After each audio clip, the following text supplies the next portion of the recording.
Hello and welcome back, episode 5 of the TV3 podcast. My name is Will. I got Colby next to me. Some news before we get to the sports stuff.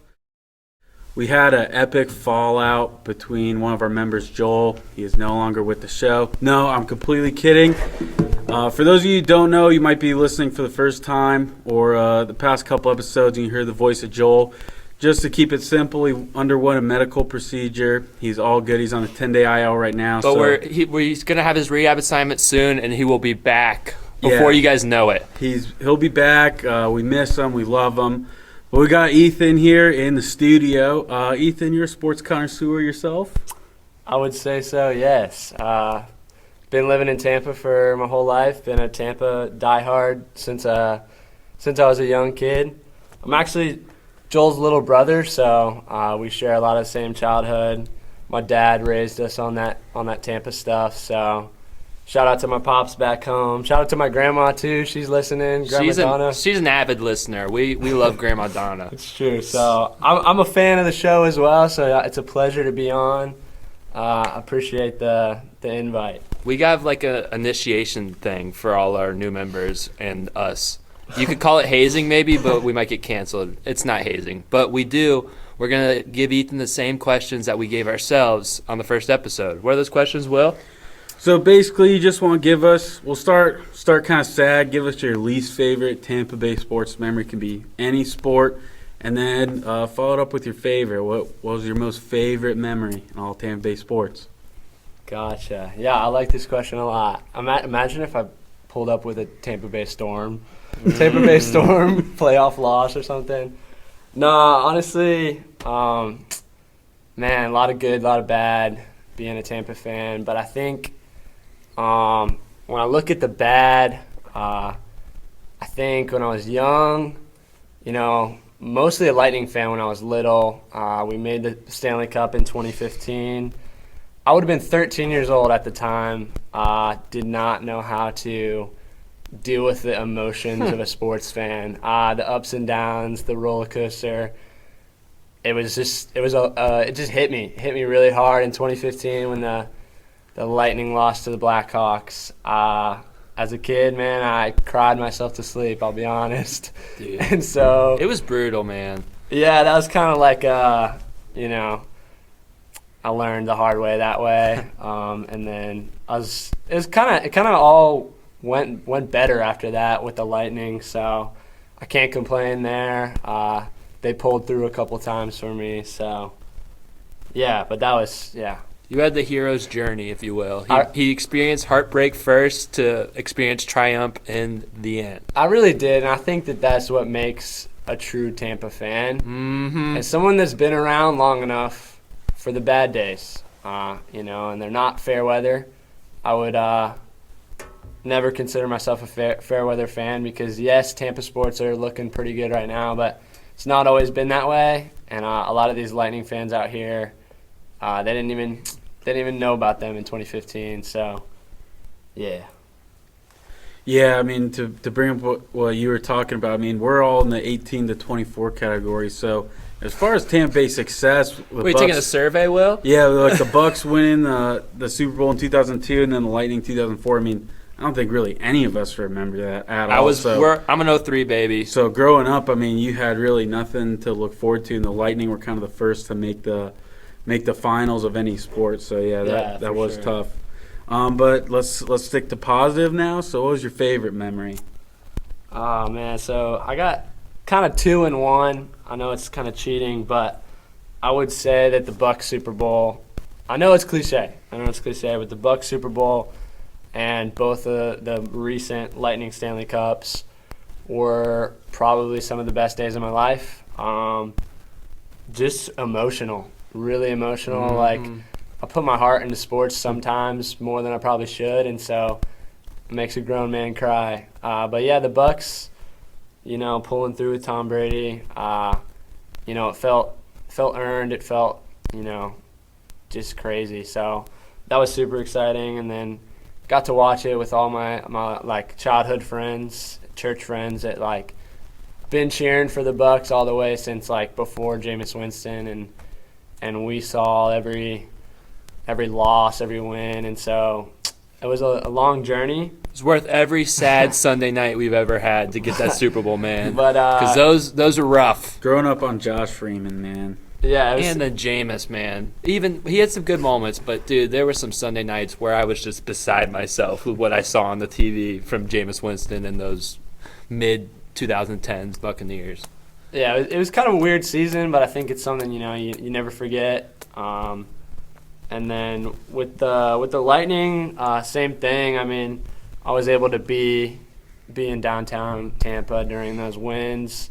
Couldn't afford a ticket, but found a way to kind of go to watch parties or whatever, be in the downtown atmosphere. And yeah, it's crazy. I saw a different version of myself when the Lightning won. I became some sort of animal out there on the streets, just running around, hugging people. Yeah. He had a flag, and it was the talk of the town, man. And that flag got everyone involved. It was a great thing. It was a great night. It's true, and I don't think I've really ever felt that kind of excitement in any other way. So super good memory for me. Yeah, those are the two. All right, so now you're warmed up. You're ready to go. We got a lot of stuff to talk about. A big week for the Tampa Bay Rays and the Tampa Bay Buccaneers, but we're going to start with the recap, Colby. We're starting with the Rays because they truly inspired me this week. Going into a West Coast trip all the way across the country, hitting 2 California cities on a road trip after these terrible West Coast trips that perhaps derailed our season last year. It didn't feel good. There's a lot of stuff going on off the field, injuries, 14-year-old stuff, some stuff like that, So the Rays head into a California, and even our own Joel Robinson thought that this was going to be a 1-5 road trip. However, Monday, the Rays get off the flight, and they've remembered to bring their bats with them. This game was an absolute hit fest. The Rays ended up with 18 total hits. All up and down the lineup, everyone was hitting and everyone was contributing.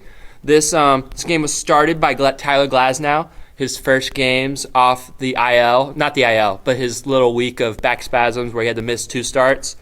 And he picked up right where he left off, going 6 innings pitched, 3 hits, 1 earned run, and 7 strikeouts. He looked dominating. Like on the radio, they were saying it, and I completely agree. He looked like he was consuming Giants batters. It was really a dominant performance from him.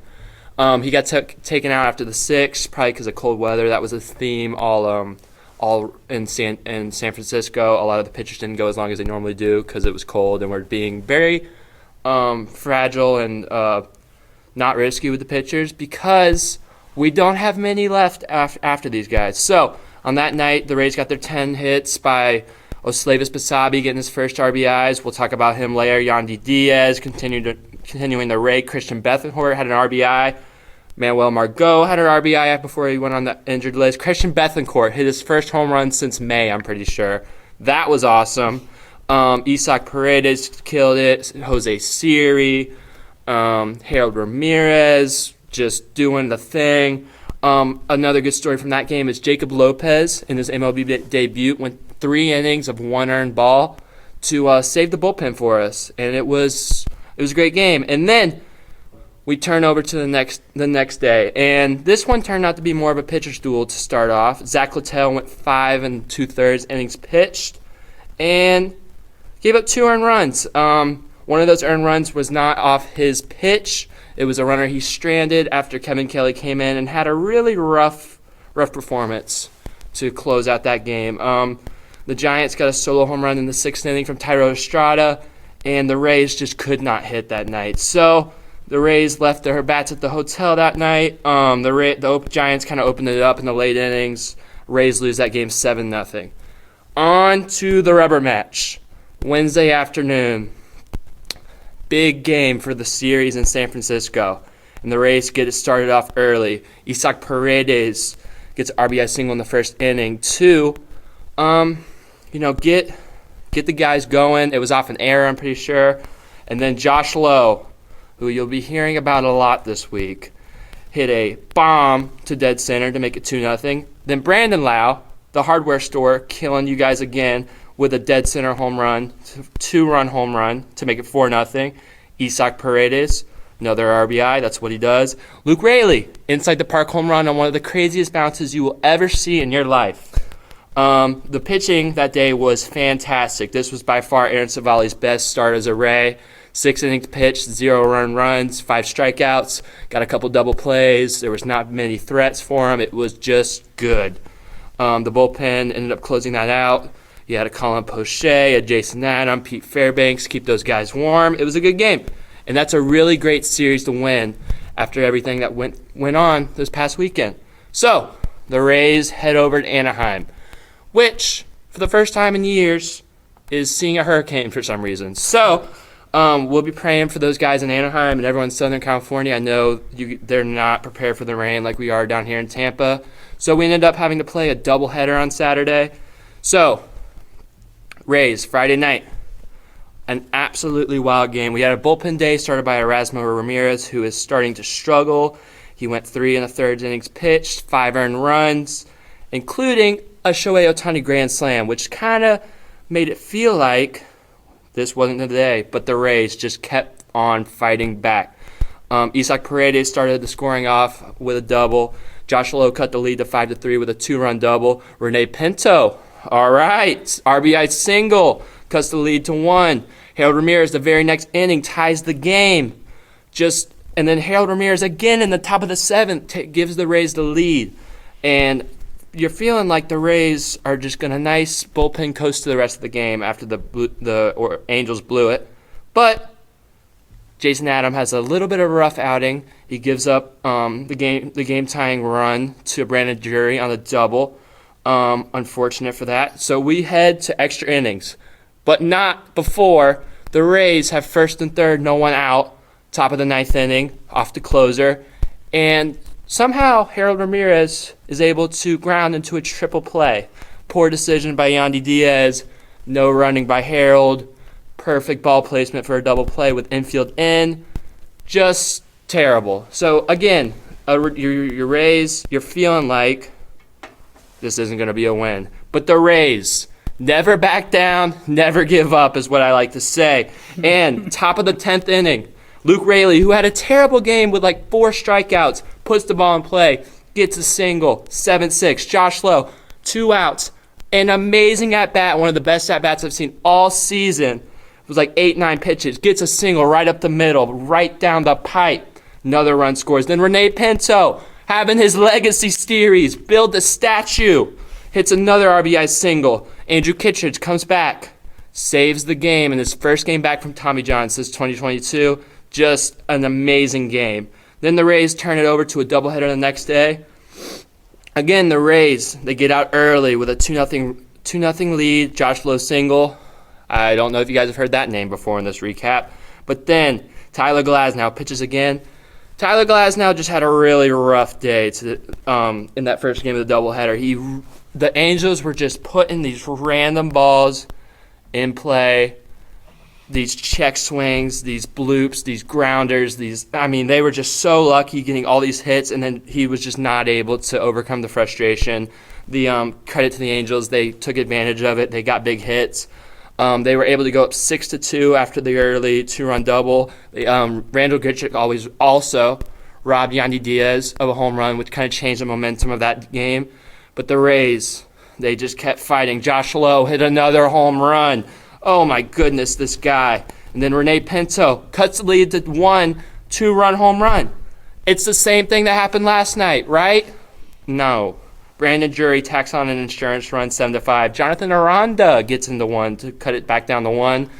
But after a brutal ninth from the home plate umpire, unfortunately, the Rays were just not able to complete the comeback, and the Angels beat them 7-6. But good thing is, after a game like that, you just got to wait like an hour to play again. So we got game 2 of the doubleheader, and the Rays just dominated this one. Zach Eflin, who we noted had some rough starts in this last month or so. Zach Eflin was dynamite. 6 innings pitched, 4 hits, 1 earned run, just was in control the whole game. And it did not hurt that he got some run support. I'm just Basabi, Josh Lowe, Paredes, Mead, Basabi again, Harold, Isak with a ding-dong, Siri with a ding-dong, Randy Homer, which we haven't seen in a minute, which was good to see. Harold again, Bethancourt, the whole shebang. The Rays ended up with 20 hits that day. So up and down the lineup, it was a great weekend, or a great week for the whole lineup as a whole and the bottom hitters. And that was your weekend Rays baseball. 4-2, great West Coast trip. We are feeling awesome here. Yeah, what a couple series, man. They've had trouble going on the West Coast, and they played two tough teams who are also battling for wild card positions in their respective divisions.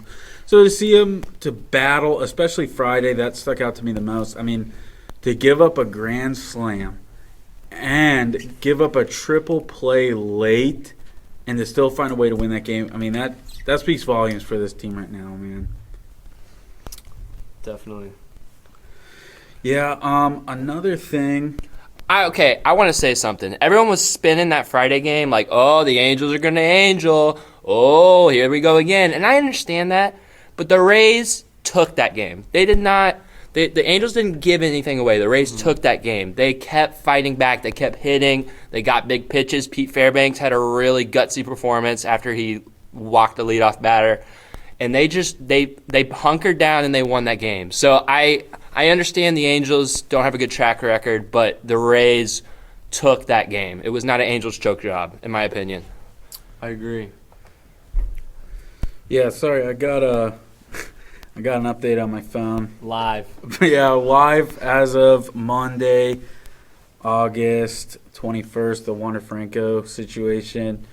Looks like nothing is going to change. There's going to be official announcement Tuesday, August 22nd. Oh, yeah, I saw that. It just came up to me right now, but looks like nothing's going to change, and we probably won't see him again, unfortunately. That was per Mark Tompkins just now. I got a little distracted. Yeah, so that's Tuesday, August 22nd. I think he got the same lawyer as like Aroldis Chapman and some other not great guys, but they beat the case. So, yeah, that's unfortunate. But, you know, when life gives you lemons and they might be sour, we need to make lemonade out of this. And I want to highlight... Which is winning. Yeah, winning. And I want to highlight some people that got opportunities because of these tough situations.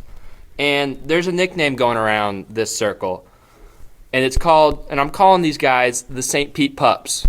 Because if you don't know, the term for a baby stingray is a pup. So this is animal lessons too. So who am I talking about, these St. Pete Pups? Well, I will be talking about Curtis Mead, who had a really rough first week. He got his first hit in his first at bat, but after that, he was struggling for a week's time.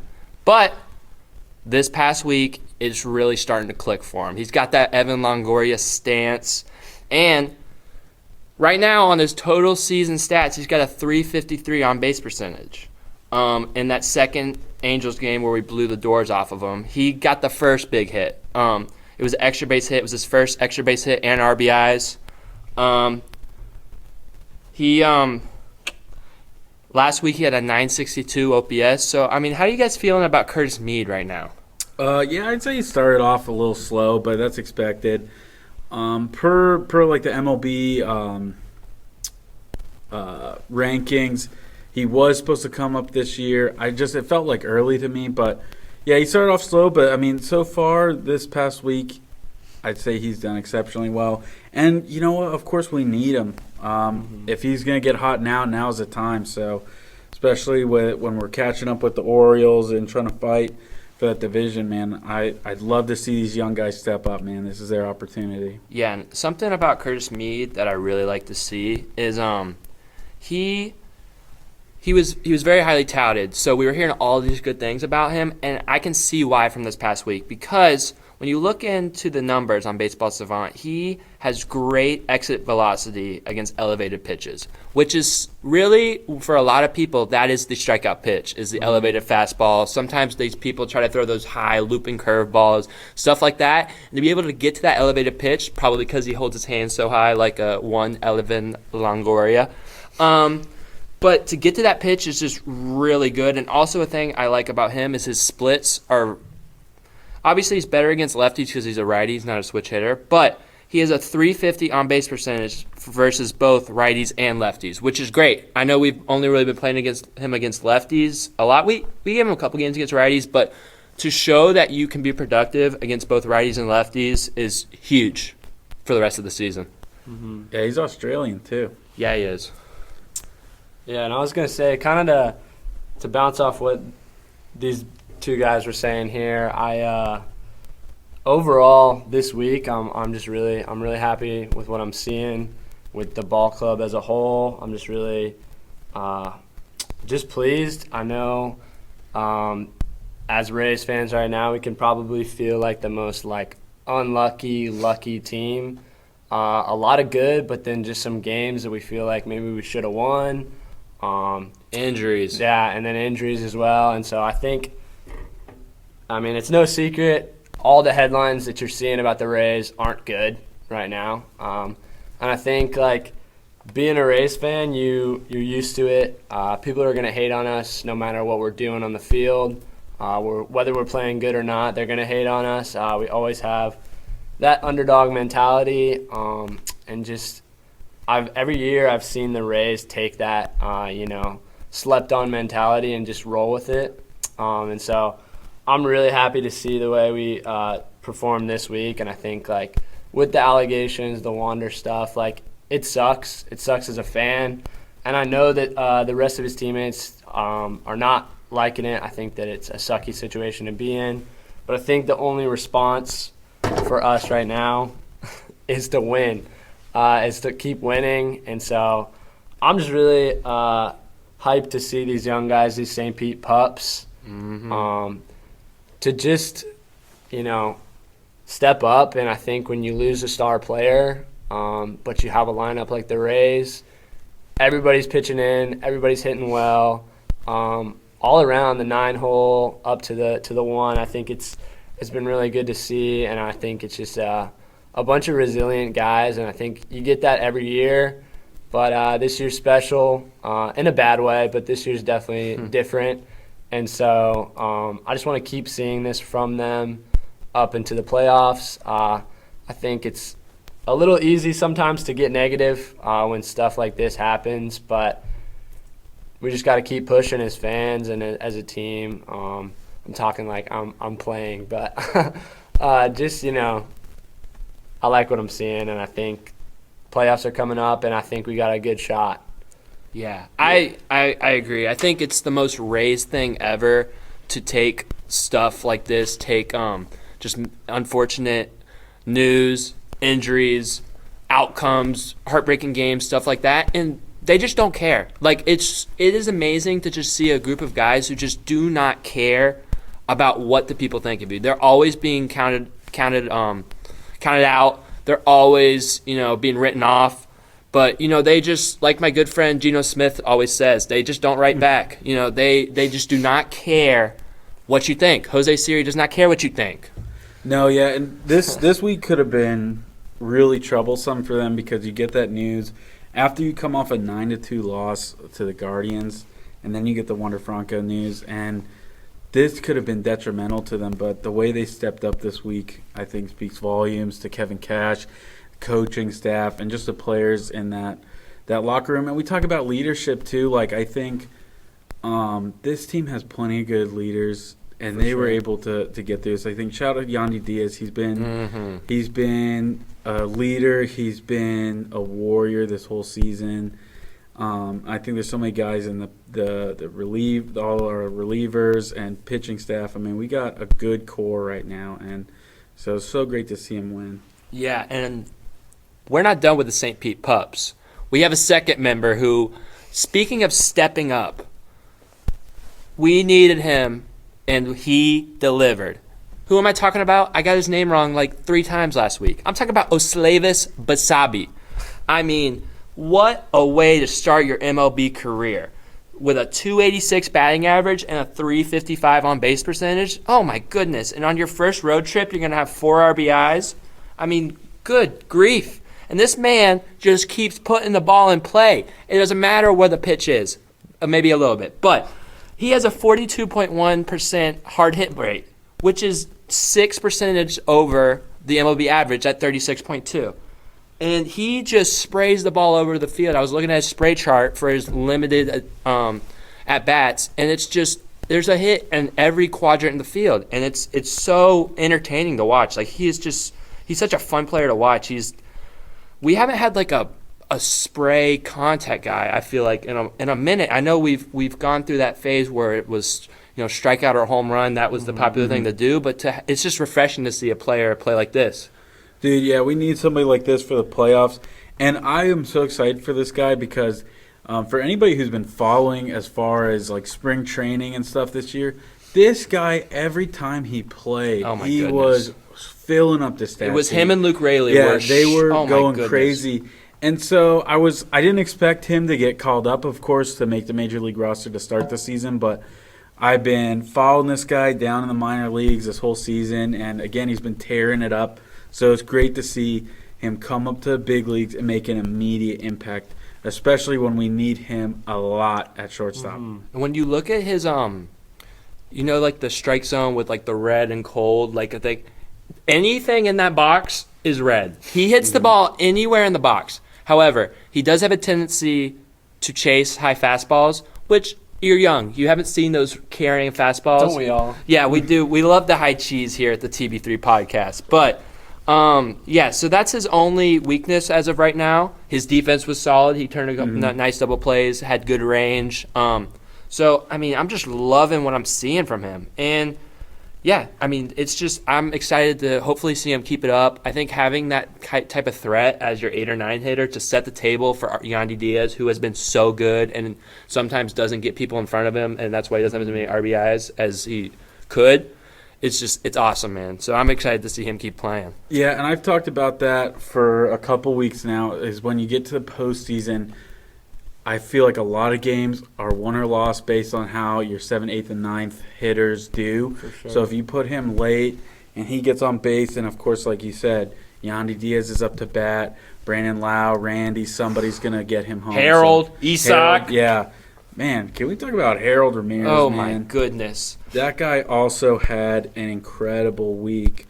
Let me just bring up his stats here. For this week, 22 at-bats, 11 hits, 7 RBIs for Harold Ramirez. Say the OPS. Say it. I don't have his OPS. Well, I'm going to say it. It was 1259. Oh, my goodness. That is amazing. Yeah, another stat, his WOBA, or weighted on base average. It's a statistic based on, your overall offensive contributions per plate appearance. So for a WOBA, an excellent rating is about 400. This dude's WOBA, 539. So what an impact he's been making as far as this week. And, again, anybody getting hot right now is a great thing, especially with the week we have ahead. A lot of winnable games. Yeah, and honestly, a lot of people are hot right now. I just want to give one more honorable mention to his St. Pete Pups that hopefully we'll be able to talk about later down the line. That's Jonathan Aranda. He was called up in the middle of the week for Manuel Margot IL stint. Hopefully Manuel gets well soon. But Jonathan Aranda, in his first game back in the lineup after a couple days on the bench, hit the home run. An absolute bomb. And so I really am – this guy has never been able to have consistent big league at-bats since his time. So I'm really hoping that this next couple weeks where hopefully he'll be able to have some more at-bats, he really comes into his own because we know the minor league averages and numbers he has. We know he has the potential for it. Yeah, that concerned me a little bit, especially when Meade and Basabe came up. I guess I'm quick to judge because I've been a little disappointed with Aranda. I feel like when he's come up, especially last year too, he underperformed mightily. So when Basabe and Meade kind of got off to slow starts, I was getting a little concerned. But they've all seemed to kind of get hot at the right time and at the same time too. So, And it wasn't just these baby pups, these St. Pete Pups, that were hot this week. We already mentioned Harold Ramirez. It's been too long since I said the name Josh Lowe. Oh my goodness. 8 for 21 this week, 8 RBIs, 2 home runs, and a 1.149 OPS. When this guy gets hot, we've seen it before, he is incredible. And these at-bats he was putting up, especially in the Angels series, it was like they could do nothing to get him out. I mean, it was so good to see. I love seeing him succeed, man. Perhaps who called that last week? I wonder. Yeah, that was a good call. Joel had a better call, though. Because Rene Pinto hit a home run, his first home run of the season. And he was killing it. He had an OPS over 900 last week. I mean, sometimes this guy gets a little lost with the wild pitches, which concerns me, but he really can hit the ball. Like, he gets the ball all over the field. He had some big singles. He can go down the middle. He can pull. He went dead center for his home run. Like, when he's going, he's a really good hitter.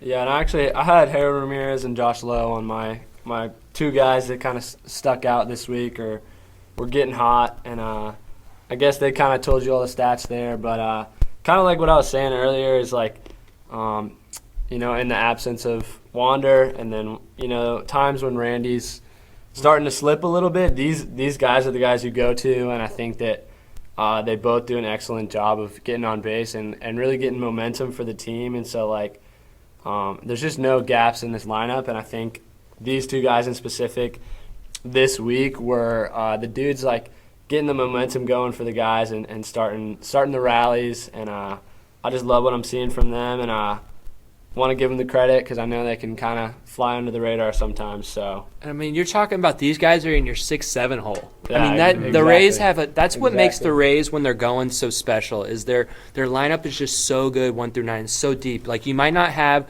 Aaron Judge or Mike Trout or Ronald Acuna like the other teams have that are such a big threat, but it's baseball. Those guys are only hitting 3-4 times a game. So it's so valuable to have lineups where they're just so deep that any inning you could get guy as a pitcher. Like, there's no relaxation. And sometimes, like in July, there was a relaxation for pitchers when you got to the 6, 7, 8, 9 hitters. But when the Rays are going right and we're healthy and going good, there's not relaxation for a pitcher, and that's why they're able to chase starting pitchers out so when they're going good.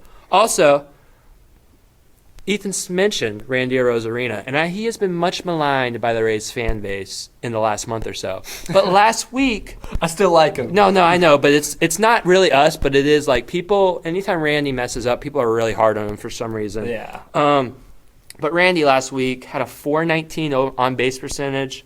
At 881 OPS, 8 for 26. He hit that home run, which is, if he's getting the ball in the air, like with that short swing, getting the ball in the air, oh man, it's over. Like, I think we're gonna be witnessing like a crazy 10 RBI Randy week any moment now. Yeah, I tried to call it a couple weeks ago to try to get him hot again, but yeah, we need Randy. Yeah, I think people are hard on him because I feel like a lot of times he just gets a little too impatient when he's up at the plate. Yeah, and I think when he's locked in and dialed, I mean, he might be the most dangerous hitter in the game. You know what I'm saying? Like, it's just we want him to get hot and we need him to get hot. Yeah. But yeah, he's got to take a little. Sometimes you got to take a little bit of a better approach at bat. He's always clutch, though. I can't lie. He's clutch. He loves that moment. He does. Speaking of maligned players, we saw it live. Ethan was at that fabled game. Speaking of maligned players on the Rays, Christian Bethancourt, 6 for 14 last week, a home run, over 1,000 OPS. So the catchers are hitting. That's weird. I think they might be a little intimidated by Francisco Mejia coming back soon. They're trying to keep their spots or something like that. But, I mean, that's great. Good for them. There was one player that stuck out that was cold this week, unfortunately. It was Luke Raley. He went 3 for 15 last week. Like we said, he got the inside the park home run, but 10 strikeouts is really rough for him. On a positive note, he did play his first 2 career games in center field, which is cool for him. He made a couple nice catches. It's cool that he can slide over now that Manuel Margot's on the IL. Yeah, but I like that. Yeah, it's good. I love that. But yeah, he had a rough week, but I think he's going to come around soon. I like Luke Raley, and I think maybe September time he'll get back to that July, June version of himself that was so deadly. Yeah, his Inside the Parker though. For anybody who hasn't seen it, if you're listening right now, go and watch that. You'll never see anything like that ever. That was some angels in the outfield type shot. It has some magic on there. I've never seen a ball, especially in the Giants ballpark, ricochet off the wall and then just roll on a dime, Like all the way down the fence. Like on the wall too. It wasn't like on the side of the wall. It was on top of the wall. It was crazy. Yeah. Yeah, and I think we're coming towards the end, I think, of the Rays this week. But I do want to mention something to you guys that I've noticed and I kind of did some digging on. So since the start of July, the Rays, if you ever watch Bally Sports, you know that the Rays are dynamite at home and not as good on the road. But ever since July, July was tough, August has been much better, but they are 13-12 on the road and only 6-12 at home. So I'll pose this question to you guys. Are you guys more enthusiastic about the Rays improving on the road? Obviously, that's only a game over 500, but it's been like really good the last two road trips, 6-3, 4-2. Or are you guys more concerned about the Rays being kind of bad at home recently? I'm a little concerned because I feel like at least this week and a couple weeks ago, on the road they faced tougher opponents, and then at home they had a lot of winnable games. Like the Cardinals, really unfortunate they went 1-2 in that series, and then even like the Guardians too. You won the first two games, but they were so close, and you almost fumbled the bag. And then again on Sunday, the 13th, they just completely blow it there. So that's a little concerning to me. So like again, we look ahead and we see that they got the Rockies, it might be the worst team in the MLB. And then we got the struggling Yankees. And I want to say, they've lost like 8 straight? It's 8 straight. They did call up one of their top prospects They've today, lost 8 but straight. Don't care. Didn't so ask. We have 2 home series against teams who are really struggling. And it's like when you're battling with the Orioles, you need to win the games you're supposed to win. And I know it's hard with baseball. There's so many games. It's hard to win them all. But you got to beat bad teams, and that's what they need to do. So, yeah, it's a little concerning at home considering who they've played, I guess. All I'm saying is Cowbell Max was out there on the West Coast trip, and he brought some luck. Shout out, Rays legend. So you're saying you're more happy about the road wins? I think the road wins are tougher to come by, and so to see him improving is good to see, and I think we'll be fine at home. I think in the near future. Maybe because starting that's just this week. that's our roots. Our roots are winning at home, I think, and the attendance has been better, and I think the fan support helps as well. So I think we'll be all right there. Yeah, I agree. I think I'm more happy about the road wins. I think we've just had some tough luck at home, especially like the part of that 6-12 was a 5 or 6 game losing streak against the Phillies and Braves, where nothing could go right. We just couldn't hit. We were as cold as ice. So I think starting this week, the Rays are going to turn it back around at home. But I think gritting out these games, like especially when you see like they won the rubber match in Houston, they won the rubber match in Detroit, they won the rubber match in San Francisco and Anaheim. So when you see them winning big games like that, because those are the biggest games you can have in a regular season series. Like winning the rubber match changes the whole complexion of a series or a week or anything like that. So, like if we had lost that second game of the doubleheader, we would be frustrated right now. But since we won that game and we won both series, we're over the moon. Yes. So I think I'm more happy about the road increase of wins. So, but that being said, get out to the Trop this week. We got 6 games. Big Yankees games, even big Rockies games, maybe. I don't know, you can come see Ryan McMahon or something. Get out to the Trop. There's only 6 weeks left in the season. Go get some games. Saturday against the Yankees, August 26th, you could receive a Carl Crawford mystery bobblehead, too. That's always an incentive to come to the ballpark. Mystery. They have like 3 options. You don't know which one you're getting. You don't know which one you're getting. And there's like one really cool one, too. It's like he's sliding I or saw something. that, dude. Hopefully it's better than that Shane McClanahan bobblehead, because that thing was trash. Whoever's listening, whoever made the Shane McClanahan bobblehead, you should be ashamed of yourself. Okay, I've gotten 2 bobbleheads now. All right, Wander Franco last year. Wander Franco last year, but that thing was crisp. The paint is nice. He's got a bat that you can take on and off. He's got a shiny little gold 5. But the Shane one, the paint's all over the place. It just looks sloppy. It doesn't even look like him either. And I think I pulled it out of the box and his head was already broken. So yeah, you should be ashamed whoever came up with that bobblehead. That was embarrassing. And just a little house cleaning right now. I just want to talk about the Rays pitching last week. Aaron Savali, best starter as a Ray. We mentioned it. It's great to see. We need him to be our 3rd best starter. He played like a 1 or 2. It was amazing. Jacob Lopez, we talked about him at the end of last week's episode. He came up. He gave us 4 innings pitched last week in 2 appearances and only 1 earned run. Sean Armstrong, Robert Stevenson, Pete Fairbanks, Jake Diekman, Colin Poche all went an inning or more and gave up 0 earned runs, right? So stable. Is it back? Considering that Jason Adams has given up 2 runs in his last 4 appearances, a little concerning, but I would love to see Jason Adams get back to his dominant self, because when Jason Adams right, he is so fun to pitch. Kevin Kelly had a rough game. Now he's on the IL. Hopefully he gets well soon. Gets some rest. We talked about Andrew Kittredge.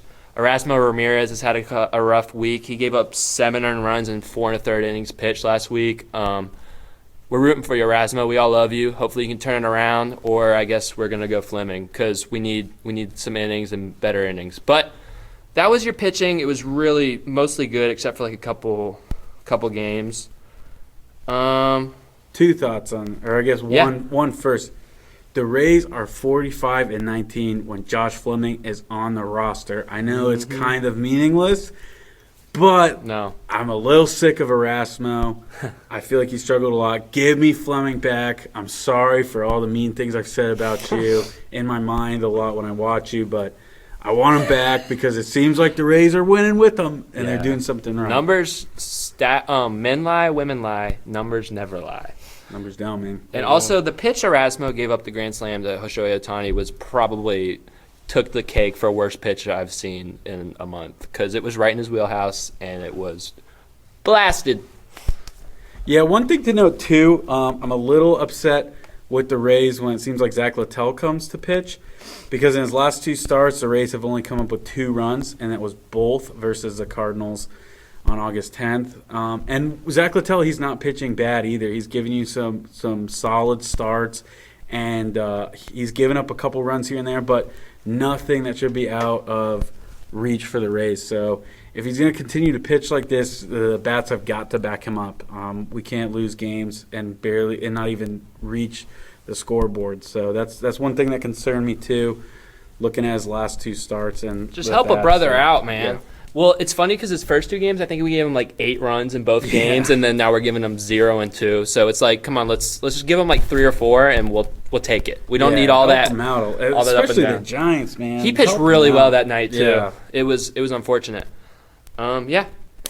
We will get into our predictions for this Rays week a little bit later on in the show, but now Rays weren't the only team on. There was some Bucs football. It's time to fire the cannons.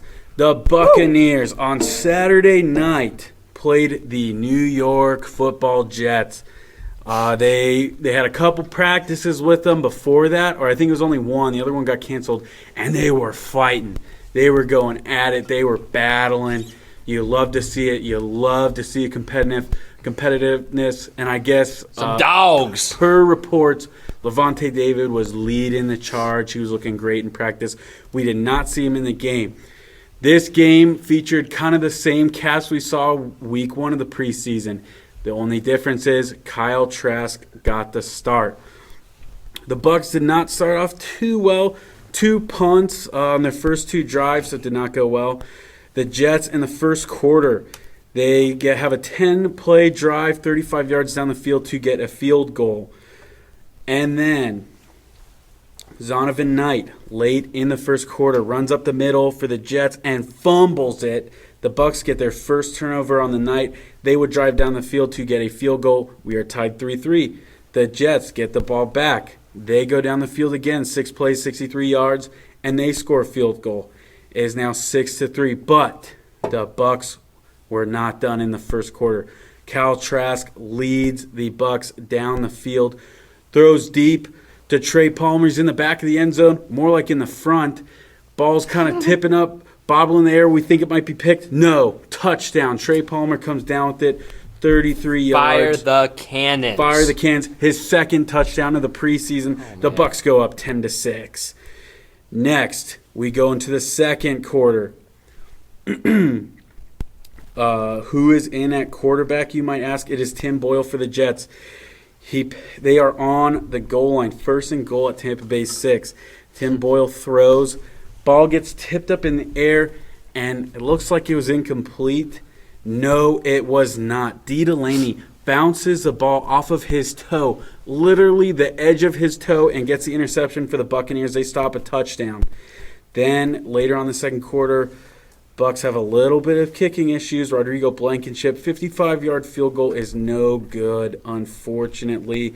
That is a 55-yarder, so we'll see. He might get some more opportunities. He was the first to kick a field goal when the Bucs scored first. Will he? We'll see if he gets another chance. And he does. In the third quarter, nope, it was actually Cade McLaughlin. He gets the next shot, 48 yards.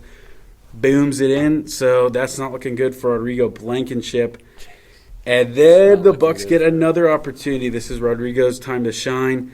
32-yard chip shot, no good. Hit the left upright, so it does not look good. Then there was not much else until Travis Dye in the fourth quarter runs up the middle, drops it, fumble. The Bucs get another turnover. And that will end the scoring. The Bucs win the game 13-6. So not a lot of scoring, but a lot of defense. Bucs get a couple turnovers and a great touchdown again by Trey Palmer. So this game, in my opinion, was big for the Buccaneers. There was a lot of question marks after week one. How is the O-line going to perform? How was Kyle Trask going to perform when he got the reins to somewhat of a starting offense? We had some returning cast members. You didn't have your big guns, Mike Evans, Rashad White, Chris Godwin, but he played well. What are your guys' thoughts on the game?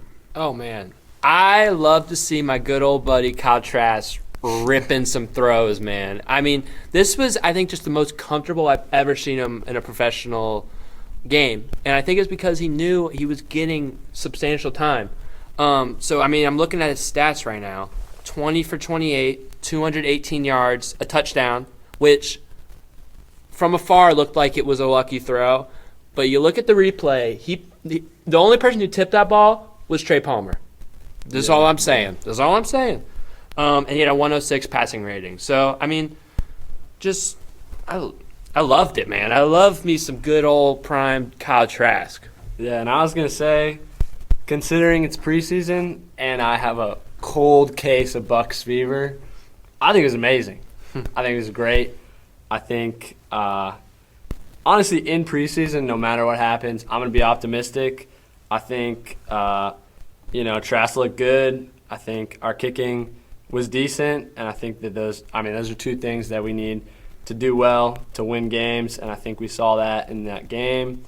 And then, I'm not as much of a stats guy. I know they're trying to figure out who the quarterback's going to be. They're looking at the data. Oh, you're going to give us an answer. You think the quarterback's going to be? They're analyzing. You have to. But as of right now, we got a loss in the game that Baker started and a win in the game that Trask started. That is the only stats that really matter. I feel like you can't argue with that, but I am just a fan, so we'll see what happens. But overall, I'm happy with what I saw from Trask.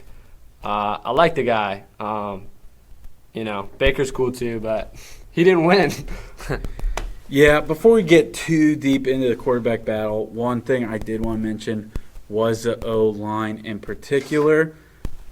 I saw something good, and I saw something not so good. So I watched the preseason game between the Jets and the Panthers, who is an NFC South divisional foe. The Jets got 5 sacks. Bryce Young was hurried just about every play for the Panthers, and that was concerning to me because again, the Bucs had some issues with the Steelers on protecting Trask. He was pressured 39% of his snaps. On the flip side, they played very well. They kept Trask pretty clean. I'm going to pull up the stats here. It looks like they only gave up 2 sacks. So that is very big. Look, sacks are going to happen in a game, and especially how well the Jets played last week to only give up 2, that's a big improvement. On the flip side, the run game was close to non-existent, and that's also an issue because, again, 12 tackles for loss. Yeah, 12 tackles it was for loss. shocking to look at. And you feel bad, I think, for some of the Bucs running backs who are looking to get a spot on this team when you don't have an O-line who can get you those blocks. It's frustrating, and it tends to make you look bad. I think Sean Tucker has impressed a lot, but on the flip side of that, you look at the other running backs that were in, and it didn't look so well. Keyshawn Vaughn, -8 yards, and he was looking to be number 2. He's not. And No. I don't even know. I think he might be 4. Or I don't even know if he'll make the team. yeah, honestly. it really stinks. I had really high hopes for him. I thought he was going to be a great addition, but he has not looked good. Sean Tucker looked great. I think Chase Edmonds. Chase Edmonds. He's going to be a receiving back. Yeah, I think he'll be a receiving there, back, yeah. and he's going to fit in well for the Bucs. Yeah. He's not going to be your third down back or first down back, but he can definitely be a threat out of the end zone. And we haven't seen him much, which leads me to believe that they're saving him for the season. They got plans, but yeah, one of those running backs has got to go. I know Laird's another one, but I don't think he's going to make the team. Unfortunately, there's a lot of spots that need to be filled, and I don't think you're going to get away with 5 running backs. Yeah, and I think Sean Tucker, I was so impressed with him. We noted that there was not much running room. Sean Tucker had 7 carries for 37 yards. That's 5.3 yards per carry. And he got in the receiving game. He had 3 catches for 18 yards. Yeah, and that's pretty big considering how bad the O-line played in the run game. So, yeah, it looks like I would be excited to see him as RB2. He's a physical guy, and he's not very big. But he's fast. But he is fast, and he is strong, man. I think it's interesting. What they were saying on the TV was he had some type of unknown heart condition. So that's the only reason he was undrafted. He definitely would have been drafted, but he wasn't able to pass the physical in time. So people had to take a risk on him. The Bucs did, and that risk is seeming to pay off. Yeah, it seems like the Bucs have done everything right, even down to their undrafted free agents. Again, shout out to Jason Light. Seems to be doing a great job. It's hard to believe. I wanted him gone a couple of years ago, but he is really. My biggest gripe with him was, okay, you bring in Tom Brady, you win a Super Bowl. Okay, there's nothing I can say. But then we look back to last year, we got Tom Brady going into his final year. We all know that was going to happen. And instead of doing whatever you could to bring in just a couple more pieces, you bring in 2 dinosaurs and Julio Jones and Kyle Rudolph. And don't get me wrong, Julio Jones played well. And Kyle Rudolph did not. Rudolph did not. Julio Jones played well. He made a lot of solid catches, but those weren't guys who were going to get you over the hump, especially when there was – I think the biggest thing was defensive line. You bring in what's his name? Oh, Akeem Hicks? Akeem Hicks, yeah. He's battled injuries his whole career. He was so good when he was on the field, but he's glass. I can't even remember. He did not play. He didn't play the full season for sure. I don't even know if he made 10 games. I think he 5 or 6 is what I'm thinking. Yeah, so that was my gripe. But this year so far, the Bucs have brought in some good pieces, and especially this draft, man. And another thing, injury report, Russell Gage, who's been the wide receiver 3, he had 51 catches last year, believe it or not, despite missing a couple games. He went down in the practice against the Jets earlier that week and suffered a ruptured patella tendon. So he will be out for the year, and he will likely no longer be a Buccaneer. I just said the 2 injuries is a lot, especially when you're coming in as a free agent. So probably the last we'll see of him, sadly. And look, I think, though, the future is bright because Trey Palmer yet again has shined for the Tampa Bay Buccaneers. Scored his 2nd touchdown. And if we look at his stats, he caught Actually, that was his only pass. Yeah. Was a touchdown. He went 1 for 1. So, hey, that's perfect. Another guy to make note of, Rakeem Jarrett, wide receiver, 3 receptions, 84 yards. So another guy stepping up in the wide receiver room. So now there's a battle.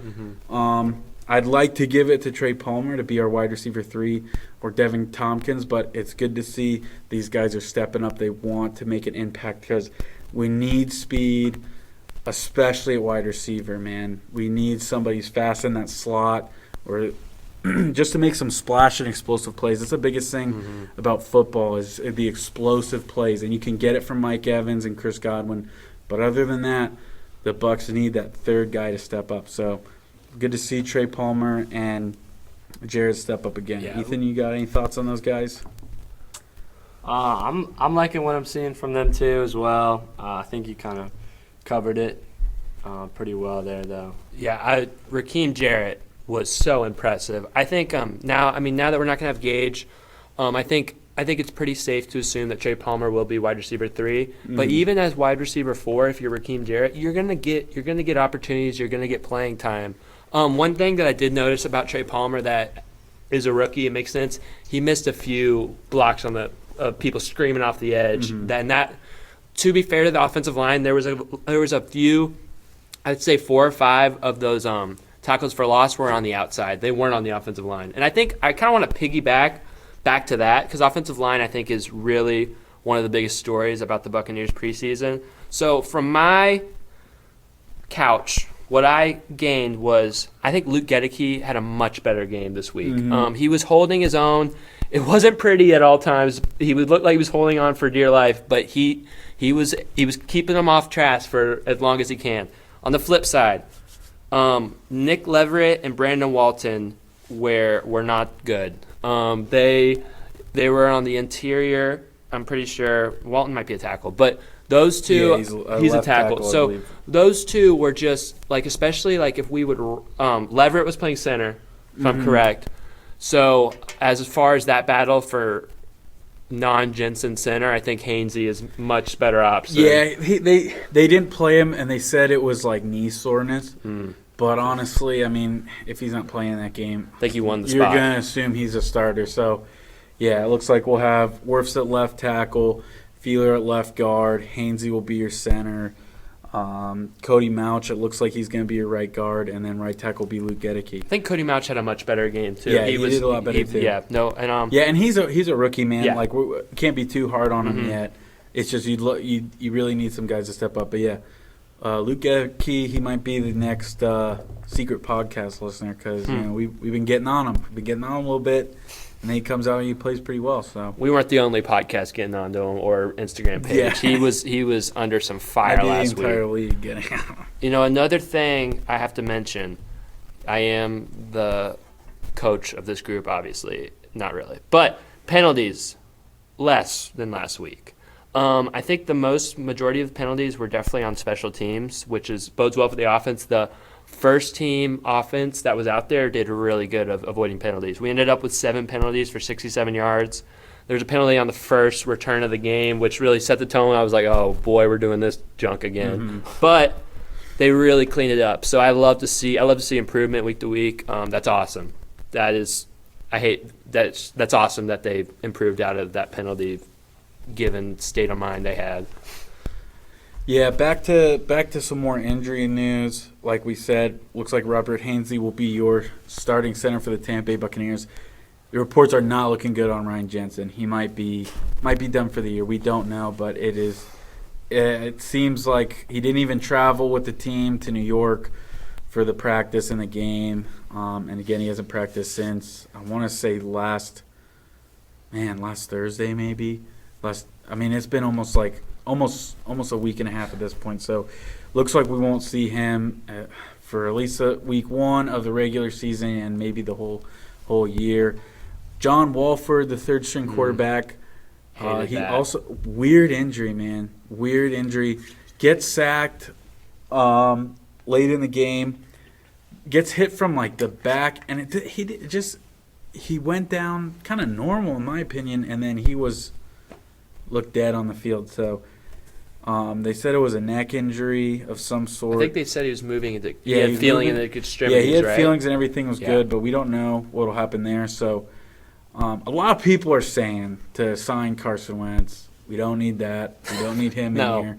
We really don't need maybe practice squad guy, but I don't think we Carson need a Wentz third-string will guy to be replace him. there week 6 if one of our quarterbacks goes down. The same way Carson Wentz will be there right here, right now. So I think I need to shout out some coaches because the Tampa Bay Buccaneers linebacker core for years on years has just been dynamite, just been awesome.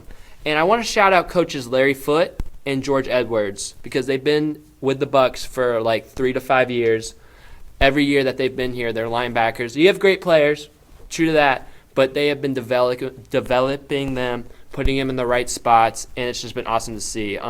Like watching the linebackers of these backup third stringers this week was just great. KJ Britt might be one of the most impressive players I've seen in all of the preseason, like just behind Trey Palmer. JJ Russell. He forced that fumble in the first quarter. He had 4 tackles. He was everywhere. I saw those dreadlocks flying all over the ball the whole time. Anthony Nelson had a couple really nice plays. He kind of let Zach Wilson do him dirty once, but then the next play he got a tackle for loss. In the practice, though, if anybody saw it, he did get a pick six off of Zach Wilson in That's the crazy. scrimmage. On an out route, too. It wasn't like he batted it down at the line of scrimmage. That's he awesome. trailed the running back, picked off Zach Wilson, took it about 40 yards to the house. So he's been playing very well. Yeah, good for him. Yeah, D. Delaney is another one. He got an interception. He should have had 2 if it wasn't for a questionable penalty. But one thing to note for him, he played 85% of the snaps on Saturday night. And he can play safety. He can play corner. I know Todd Bowles really likes that. So you're probably going to see a lot of him. And those on nickel this team. coverages, yeah, right? We need the nickel. You need it. They play a lot of snaps, especially in the first, second down. So, yeah, you expect to see a lot more of D. Delaney. He was doing everything. He was getting tackles. He had a pass breakup along with the interception, which I agree. Questionable call. Yeah, I'd say you should have had 2, man. Another secondary, we're going to keep highlighting Zion McCollum. Made a few really nice tackles. Like there was one where it was just him and the running back, and he got him by the shoestrings, got him down. It was great. But he did get beat on a couple pretty simple slants right in front of him that resulted in big plays. Yeah, so, there's one for like a 20-yard gain. So we're going to have to just keep watching him. Obviously, the Jets did play some starters, and Zach Wilson is not a high-level starting quarterback, but he is a starting level quarterback, I would say. He was a starter for Yeah. the past 2 seasons. Yeah, so. exactly. So we're just going to have to keep an eye on him. But it's more the same, like some great plays, some bad ones. But he's a young player. Stuff like that's going to happen. So I was really, the tackle he made on the outside, I was really impressed with. I was like, I'm taking that to the podcast. I was really impressed with that play. Yeah, before we get to our quarterback battle, do want to make note. As of today, Monday the 21st, Rodrigo Blankenship was cut by the Tampa Bay Buccaneers. Out of here. So it looks like Chase McLaughlin will be your starting kicker for this season. That ship has sailed. Yeah, he missed a 55-yarder, and okay, you go, that's a tough kick. Kind of rushed him out there. But then that 32 one, I mean, you got to make that. That's easy money. So, yeah, unfortunately, sometimes it comes down to, as far as I could tell, that was a tight battle because it seemed like they were going kick for kick every day. They're making them. The first game, they both made all their field goals. So, honestly, it might have come down to that one missed field goal, the 32-yarder. So, we won't see him. But I'm excited for Chase McLaughlin, man. he's a Every good kick kicker. he's had in the preseason, right down the middle. Yeah, I mean, that not even 48-yarder was money. Oh, not even a doubt every time he kicks it. So if he can give me like at least make me feel good, like from 52, like I'll take that, man, with an accurate short range kicker, which I don't even know. Like he might have a huge leg. I think Rodrigo had a little bit of a bigger leg. That was kind of why he was in it. I know Rodrigo's always had a big leg, but you just can't have that type of inaccuracy from such a short distance. Gimmies. Yeah. So Well, that also, like, I know it's preseason, but that kick was like, it was 13-6. If we had made that kick, the game was iced and over, and he missed that kick, and they could have gone down and tied the game. But Bucks come up with a big fumble. If they had ended that game in a tie because there's no overtime in preseason, I would have been peeved, man. I would have been very upset. Another thing, man, this is just kind of random before we get to the QB battle. I know everybody wants to hear the TV3's talk. Ethan's going to leave his mark with his quarterback prediction right here. I mean, if I'm the New York Jets, I know you wanted to bring Nathaniel Hackett in to kind of lure Aaron Rodgers. But, I mean, goodness sakes, 9 points is all you could muster up in a preseason game, especially when you had a seasoned quarterback out there. I think that speaks volumes for the Bucs that their defense is really good, and they showed that all throughout the practice and the game. But that is why I'm still concerned with the Jets. I just think, again, you saw it in Denver all last year. They averaged about 15 points a game. And then so far in preseason, the best play they had was called by Aaron Rodgers. The deep ball in the Hall of Fame game from Zach Wilson, that was called by Aaron Rodgers. So before everybody gets on the Jets train, I want to let you know, Nathaniel Hackett will let that team down big time. But yeah, Ethan, to put you on the spot, if you were Todd Bowles, you have to make the decision by tomorrow. Who is your starting quarterback for the Tampa Bay Buccaneers, and why? Oh, man. Well, I'll be honest. Like, when I found out about getting Baker, I was wanting Baker. Honestly, he's just been a guy I've always kind of liked. Had some good State Farm commercials, everything like that. And I felt bad for him. He played for the Browns. I thought he was like a decent player. Wanted to see him get a shot. Not necessarily with my own team, but that's what the circumstances were. So originally, I was feeling Baker Mayfield, but something in me's kind of shifted. Just with when I'm thinking like risk to reward. As a coach, I'm thinking you might want to bank on the younger quarterback, bank on the guy that could have some magic rather than the old dog.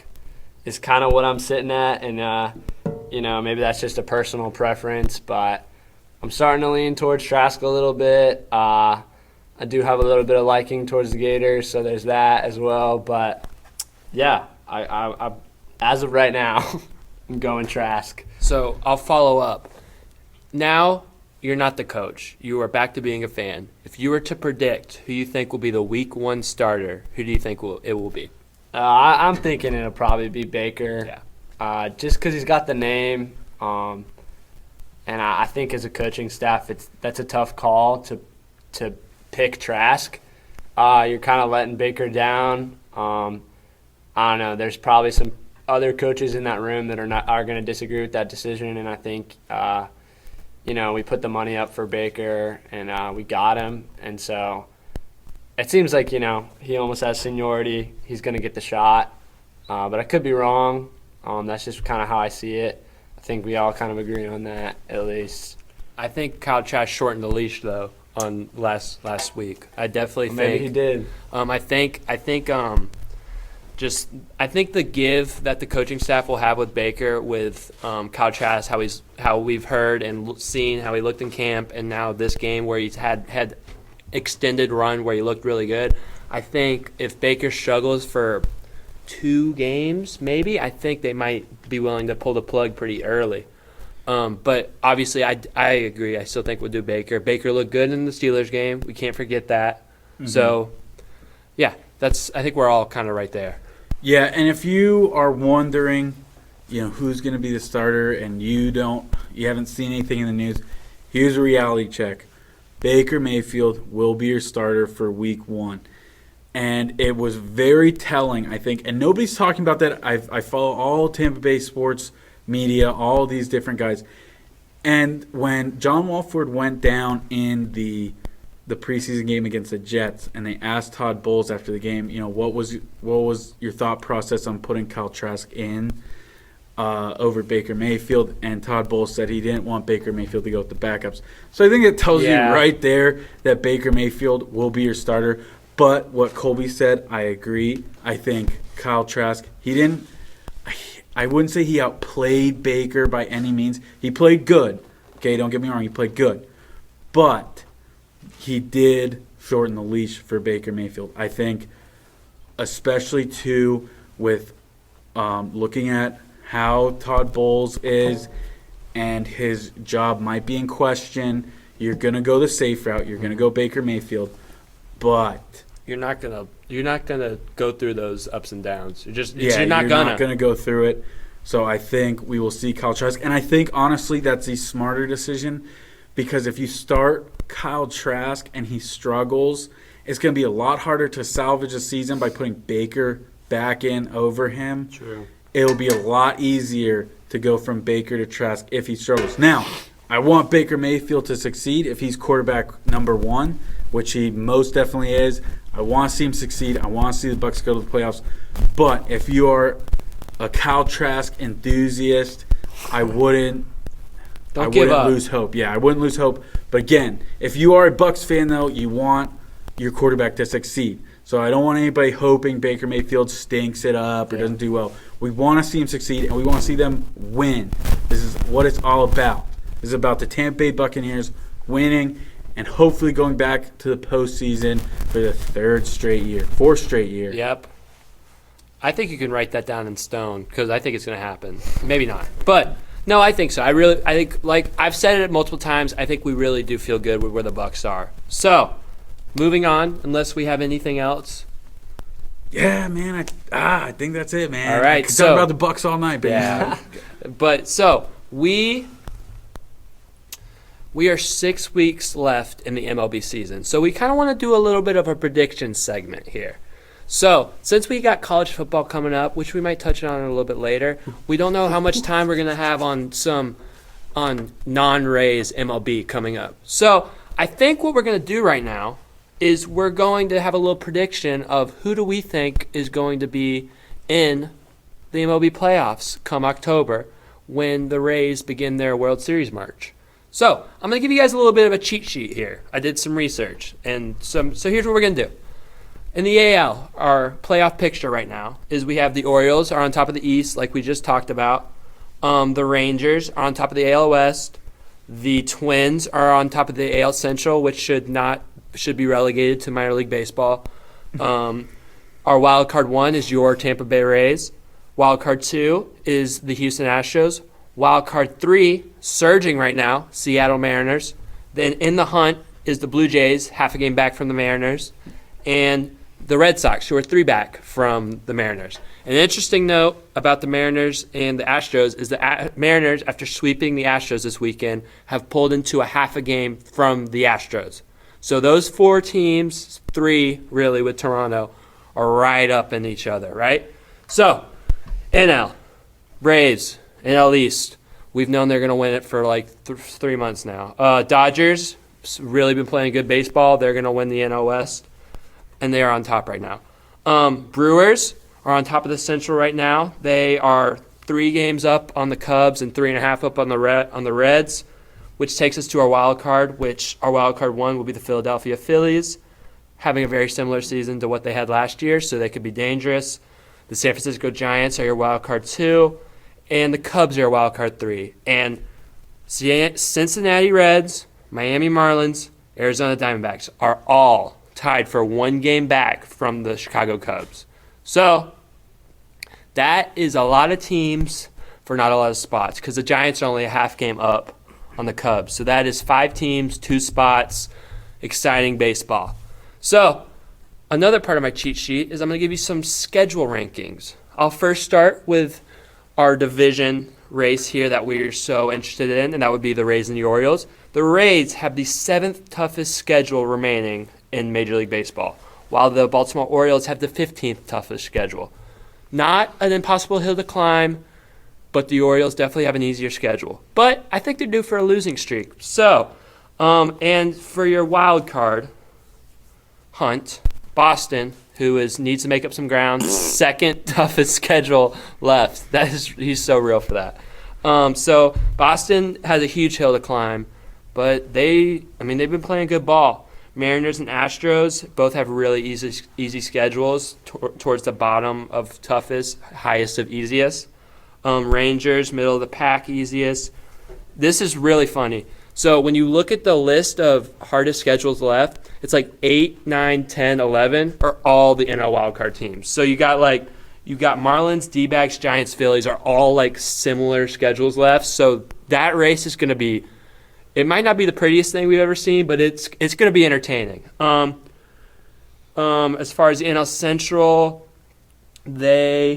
all the contending Central teams, Cubs, Reds, Brewers, have a strength of schedule in the bottom half of the league, so they're pretty relatively easy schedules. They're all in that like 18 to 23 range. Cubs play the Brewers and Reds, both for multiple series still. And the Blue Jays have a pretty easy schedule.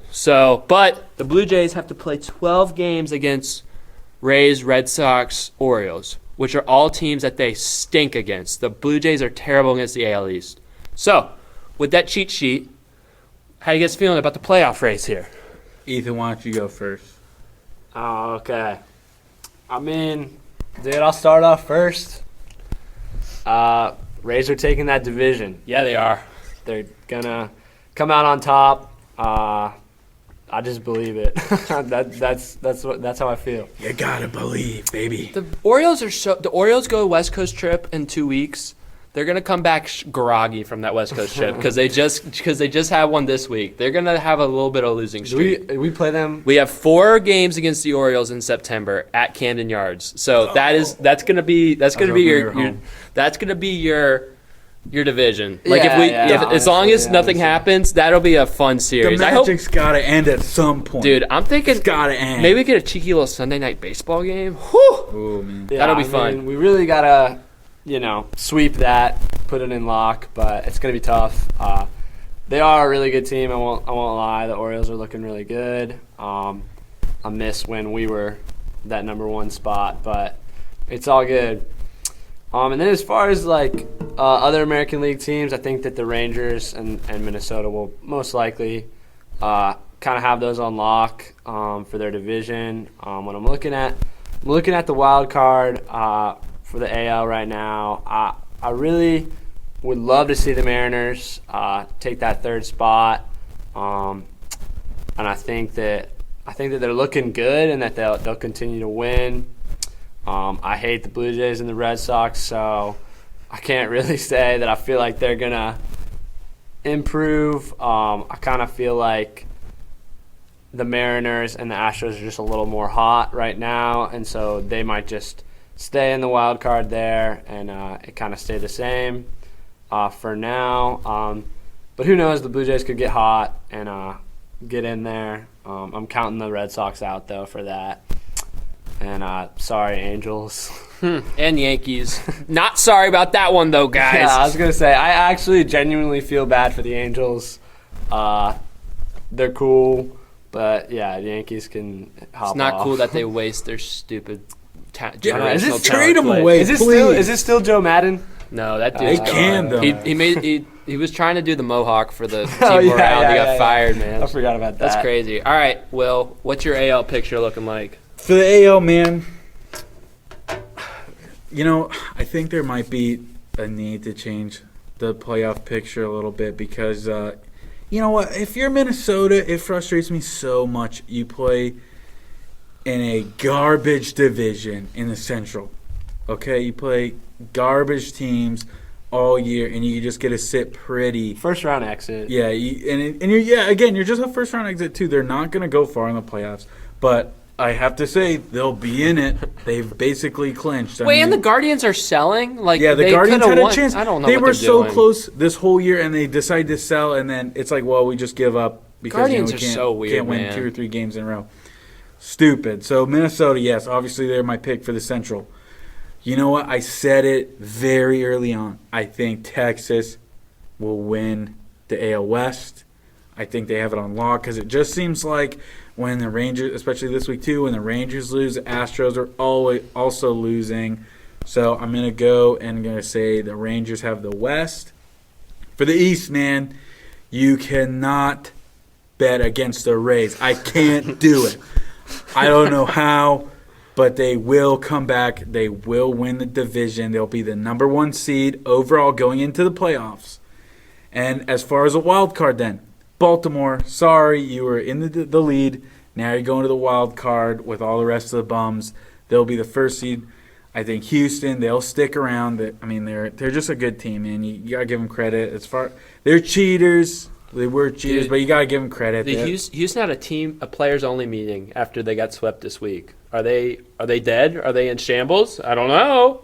I'm kidding. But they did actually have a players-only meeting. Or they're finding meeting. a new way to cheat. Yeah, they're probably finding a new way to cheat. They need to put their buzzers in a different spot now. Yeah, there might have been bad connection or something. They're probably getting on the bad. equipment guy or something. Yeah. So, yeah, I think they'll be there at number 2. I'm going to say, man, I don't know.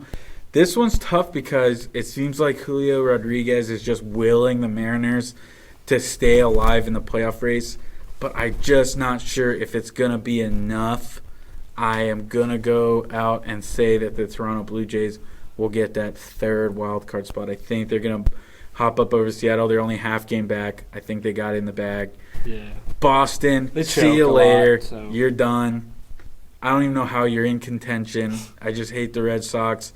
Angels, I don't feel too sorry for you because you know what? You've had 2 generational talents. They waited way too late. And you wasted them. You wasted them. You wasted them, and now you won't even get Shohei. You get nothing for Shohei. That's the worst part, too. That you kept him this year and you decided to buy, but now you're not going to make the playoffs, and you're going to lose Shohei and get nothing in return. So, see you later. You're done. Yankees, you're done, too. Probably Boone's getting canned. I really think Start he will. spreading the news. I think they were talking about it on the radio. They might literally sell the house. There might be a completely different Yankees. That's team what next Yankees year. fans want. So they're done for some reason. But yeah, Well, it's pretty bad. give me the Rays number 1, Rangers 2, Twins 3, which is stupid, but they're 3. Orioles, Astros, Blue Jays. That's my prediction. All right. So I'm really high on the Mariners right now. Almost high enough. I'm not going to do it, but I almost have them winning the AL West on a surge. But I'm going to stick with the Rangers AL Been West. hanging out with Austin, bro. No, it's just they're just really hot, man. But so Rays are winning the AL East. Everyone's here. Everyone at this panel is saying, I don't know how the Rays are going to win the AL East. I know how. The Orioles are going to start dropping a couple games. They just lost a series in San Diego. And then next week when they go on their West Coast trip, they're going to be burnt.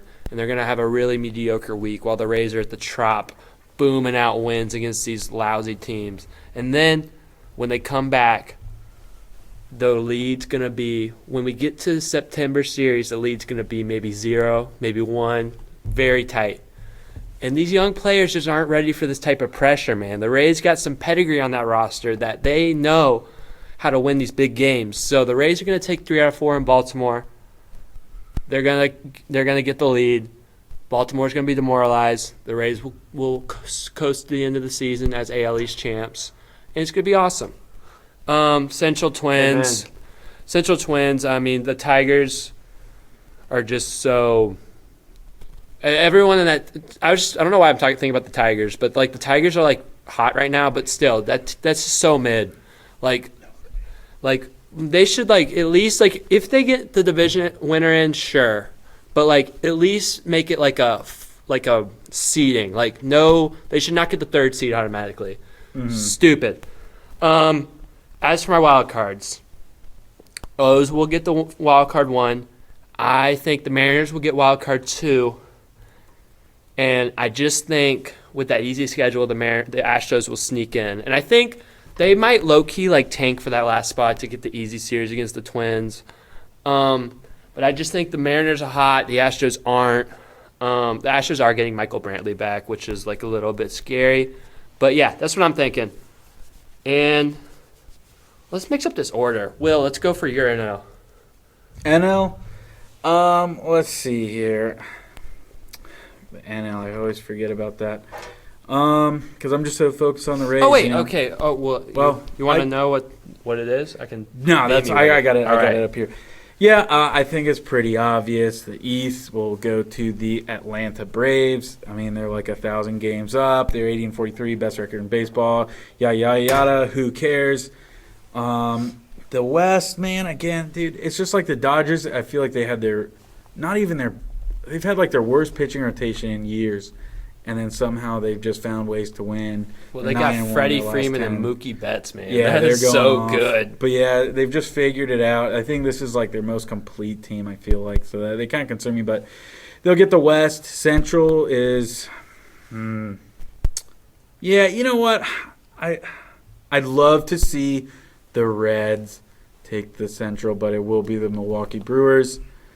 Philly, they should get the first wild card. Wild card number 2, I think it will be the Giants. And for wild card 3, it looks like the Cubs are in there right now. But I want to see the Reds get in. They seem like they're hot and cold. They can get another big streak again like they have this season. I think they can boost their way up. The Cubs are just holding on for dear life. I think they're donezo. So give me East Atlanta Braves, West Dodgers, Central Milwaukee, Wild Card 1 Philly, Wild Card 2 San Francisco, and Wild Card 3 Cincinnati. All right, I'm gonna hit it right back at you right now because we're switching up this. We just gotta switch up the order here. I'm liking it. Okay, Braves East, Dodgers West. That's obvious, like Will said. I think we're kind of on a collision course for that being the NLCS. So, do these other spots really matter? Maybe. Honestly, Phillies could shake that up. But I think the Brewers will win the Central. They had a sluggish start, but they're kind of peaking at the right time. They had a couple under-the-radar trade deadline moves. So I do think that Brewers have a good shot at winning the Central. Phillies are going to keep that wild card 1 spot, and I do think they are your one wild card, if you will, as to breaking up that Braves-Dodgers NLCS because they had the firepower for it and the excitement for it. Now, this is where I differ. I really like man. All right. I'm going a little crazy. I think the Cubs got bad news this week about Marcus Stroman. They don't have a timetable on him, and I think that lack of pitching depth is going to hurt them. So, wild card 2. So I'm going to knock them out, and I'm also do not like what I've been seeing from the Giants. So I'm also going to knock them out. So wild card 1, Philadelphia Phillies. Wild card 2 is your Arizona Diamondbacks. I think they had their rough stretch, but I think they're on the come up. They just won a series in San Diego. And then wild card 3, put the Florida team in. Give me the Miami Marlins. I just like their pitching. They made good trade deadline. I think that's what we're going to have. I think we're going to have a shakeup, man. I like it.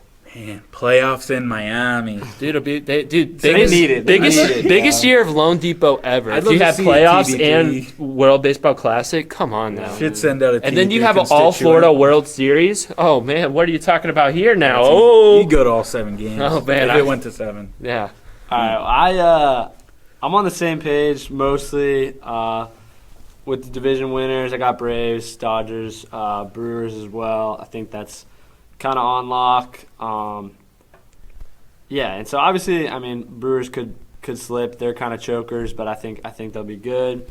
When we look at when we look at the wild card, yeah, Phillies got it on lock. They're looking pretty good for that 1 spot.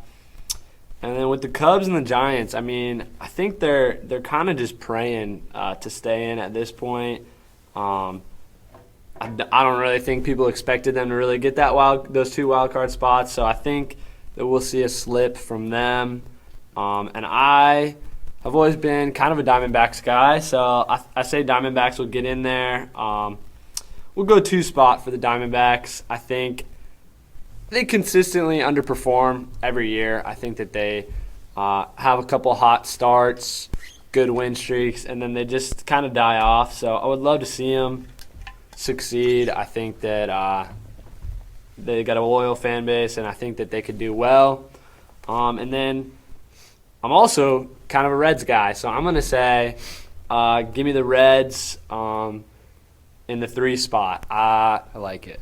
Maybe that's optimistic, but I think that those 2 teams make more sense to me than the Cubs and the Giants. But it'll come down to just win streaks, winning series. I think the Reds got a win streak left in them. It's just, do they have a long losing streak left in them too? Yeah, that's it. There's some magic with those Reds. That's just what I would love to see. That I think that's a sweet wild card lineup.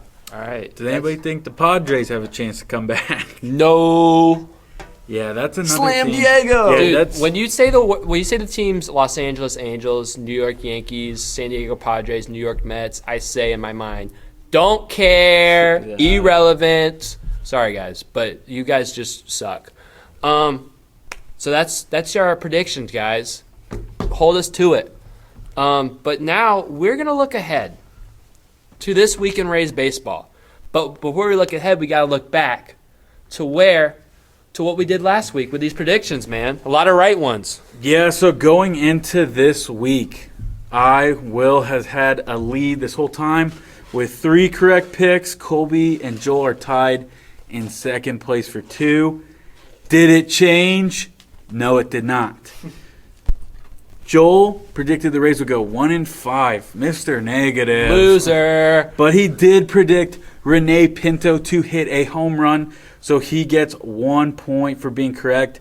Colby, you said the Rays would go 4-2. You were Mr. Jolly Roger, and you were correct. I was. So you get a point. You did predict Basabe to hit a home run. He did not, but that might be coming soon. We'll see. I was in the middle. I predicted 3-3 road series. They went 4-2, so I can't be nothing but happy. But I did predict sexy Josh Lowe to get a home run, and he gave me 2. So, Double points. yeah, I mean, that should be 2, but No. we can't do that.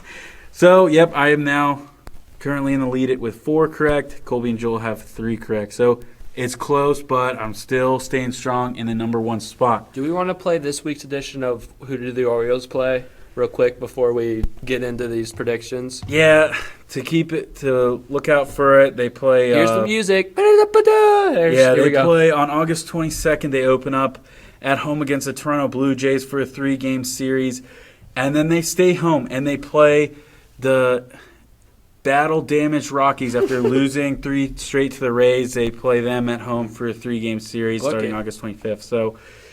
And the Rays have Rockies and Yankees at home for 3 games each, just so we're clear on that. Yeah, Go so to the it looks like Trop. the Rockies could lose 3 straight, but we won't. 6 straight. Yeah, 6 straight. No, they're getting one in Baltimore. We need them to get some in Baltimore. We need them to. So, yeah, root for the Rockies, not the start of this week, but the end of this week, and root for the Blue Jays, although it's not looking good for them. They did not.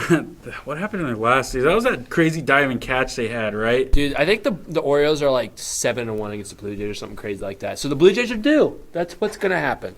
Yeah, it could be the opposite of the first series earlier this month between the Blue Jays. Yeah. So let's go Blue Jays and let's go Rockies. Not at the Yeah. beginning of this week, though. Let's go Rockies on the weekend. We're weekend Rockies fans. Yes, so I do have Joel's prediction here. Joel, from the other side, is sending his picks in. This breaking news, guys. Breaking news. I have to scroll up. Should have screenshot. The Yeah. thumbnail. Joel said he is going big, 5-1, but they lose the last game of the series to the Rockies. And he says Jose Siri, hey Siri, is going to hit a home run. It's not a bad pick. I don't mind it. Yeah, I'm going to do the same. I think they should. I want to be optimistic, so they should go 5-1. They should sweep the Rockies, and I think just the Yankees, they'll get one against us. So I'm saying 5-1. And, man, give me Harold Ramirez. He's heating up. Give me a home run, Harold. That's what I want. I love that. I hate this, but I think I'm going to say 5-1 too. I want to say 6-0, but just we haven't been sweeping people, and I think we'll get 1, but to ask for 2, I think we're going to lose a random Yankees game. It's going to be stupid too. I think Garrett Cole pitches on one of them, so maybe we'd get cold or something like that. Ha, that's a pun. Also, home run. Give me Brandon Lau. I think Brandon Lau goes ding-dong this week. Man, I'm going to go 5-1 for the sake of the podcast, for the sake of the optimism, the playoff push. The Rays go 6-0 and be so mad. Part of but happy. me feels like we might lose 2 just because of a little bit of unluckiness. I don't know. But I'm going 5-1 and a home run from Isaac Paredes. I like that. Well, thank you guys for listening up to this point. Listen to this podcast on YouTube and Spotify. Follow us on Instagram. Follow us on Twitter or X, whatever the heck that junk is called. TB3 Sports Talk. Thank you, Ethan, for being here. Joel will be back next week. Ethan may be back in the future, though, if you guys love him. I got one more thing to say. Yes. Tune in. FIU versus Louisiana Tech. Oh, yeah, support the hometown team. We did kind of. Let's go over it real quick.